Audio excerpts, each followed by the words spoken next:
AP మంత్రి అచ్చెన్నాయుడు మాట్లాడుతున్నారు, live చూద్దాం. ఆలోచన చేయాలి.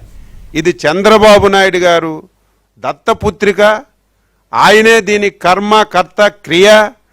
ఈరోజు నేను అధికారంలోకి వచ్చాను, దీన్ని చేస్తే నాకు పేరు రాదు, చంద్రబాబు నాయుడికే పేరు వస్తుందని దుర్బుద్ధితో 5 సంవత్సరాలు దాన్ని మూలన పడేసి ప్రజలు తిడుతున్నారని, ఆ ప్రాంతంకి వెళ్తే అసహించుకుంటున్నారని, నువ్వు పడిపోయినటువంటి చివరి సంవత్సరంలో మళ్ళీ రెండోసారి చంద్రబాబు నాయుడు గారు వేసినటువంటి ఫౌండేషన్ స్టోన్కి రెండోసారి మళ్ళీ ఫౌండేషన్ వేసి అదే కంపు నోరు, ఒకే నోరు.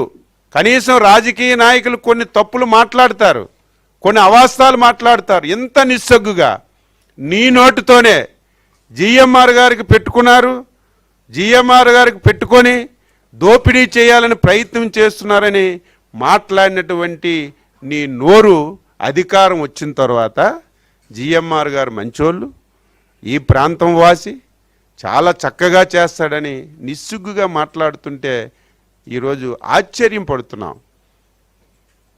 అటువంటి ఎయిర్పోర్ట్ని మళ్ళీ అధికారంలోకి వచ్చిన తర్వాత చంద్రబాబు నాయుడు గారు మొదటి 2 మాసాల్లో అక్కడికి వెళ్ళి అదృష్టవశాత్తు చంద్రబాబు నాయుడు గారు ఆశీస్సులతో ఆ ప్రాంతంలో ఉన్నటువంటి రామ్మోహన్ నాయుడు కేంద్ర మంత్రి కావడం, అందులో విమానాశ్రయాల శాఖ రామ్మోహన్ నాయుడికి రావడం, స్పష్టంగా ఆదేశాలు ఇచ్చారు.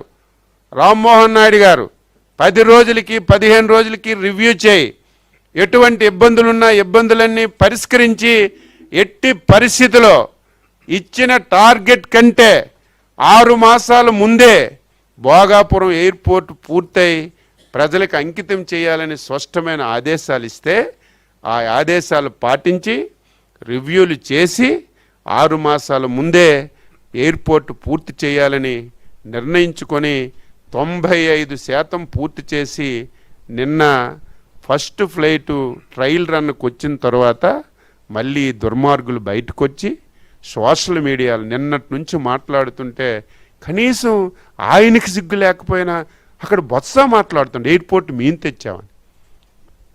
ఆ ప్రాంతంలో ఉన్నటువంటి చాలామంది ఎక్స్ మినిస్టర్స్ మాట్లాడుతున్నారు. మీకు సిగ్గుందా?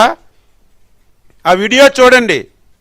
ఈరోజు మా సోదరులు జగన్నార్థన్ రెడ్డి గారు చూపించిన వీడియోలో ఈరోజు ఎవరైతే నిస్సిగ్గుగా మాట్లాడుతున్నారో వీళ్ళందరూ భోగాపురంకి ఎయిర్పోర్ట్ అవసరం లేదు, మేము అడ్డుకుంటాం, మా వల్ల కాకపోతే కోర్టుకు వెళ్తాం, లేకపోతే 3 మాసాలు 3 సంవత్సరాల తర్వాత అధికారంలోకి వస్తాం, మొత్తం రద్దు చేస్తాం, మీ భూములు మీకే ఇస్తామని నిస్సిగ్గుగా మాట్లాడినటువంటి మీరు మళ్ళీ ఈ ఎయిర్పోర్ట్ మేమే తెచ్చాము, మా ప్రమేయం అని చెప్పి మాట్లాడుతుంటే ఏమనాలి? మెంటల్ వాళ్ళు అనాలా?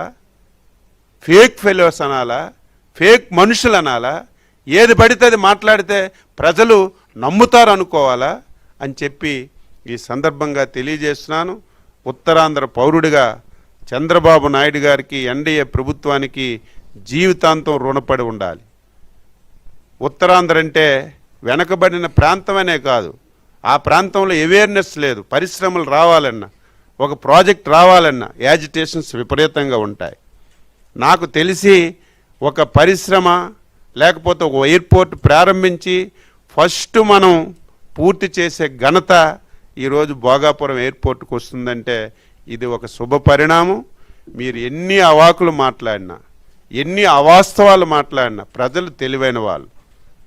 భోగాపురం ఎయిర్పోర్ట్ అంటే చంద్రబాబు నాయుడు, ఎన్డీఏ ప్రభుత్వం చిన్న పిల్లవాడికి అడిగిన, పడుకున్న వాడికి లేపడిగిన భోగాపురం ఎయిర్పోర్ట్ ఎవరు దీన్ని ఆలోచన చేశారు, ఎవరు ల్యాండ్ ఎక్విజిషన్ చేశారు,